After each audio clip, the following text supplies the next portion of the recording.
Here's how you make a primitive hunting arrow. Right here I have a dogwood shaft. I cut it, scrape the bark off, and start straightening it as it dries. Within a week, it's totally dry, or you can force dry it by the fire. Here I have a bag of stone flakes. This is a Waihi jasper. This is my preferred material. I really like to use totally primitive tools, just so that I have that skill.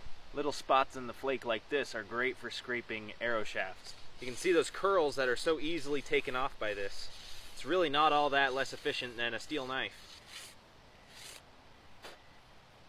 This was the top end of that shoot growing out of the ground, and here's the bottom end. When it tapers like that, you want the thick end to be in the front because that holds the punching power of the arrow. Now the sort of arrows I make are called Eastern Woodland 2 fletch, or sometimes a Cherokee 2 fletch. So here's fletching. You can see it's just a feather, and I just grabbed about halfway down and peeled it. This is a turkey feather fletching, and this always works best with turkey feathers. You can use a razor sharp stone flake to trim down those feathers. That's the pattern you want it cut in, and we leave this little bit on top to tie it down with the sinew. Now I just need to cut it a little shorter. About like that should work. This is deer leg sinew. I'll show how to make that in another video. Strip it into pieces and chew it. It's not as gross as you think. Just get the wrap started and get your fletchings in there.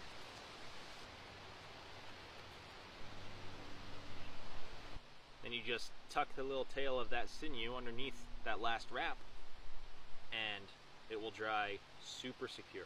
Here's how the knock is carved on that arrow. I'm gonna make a small saw out of this stone flake here to carve that knock. I use pieces of antler to shape this stone. It's called flint knapping. There's that saw.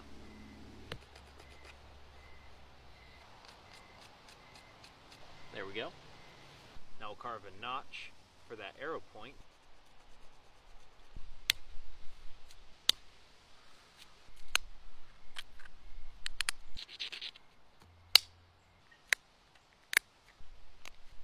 There we go. Nice little point.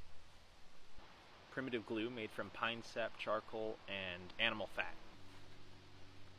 Don't lose your arrowhead, like I almost did.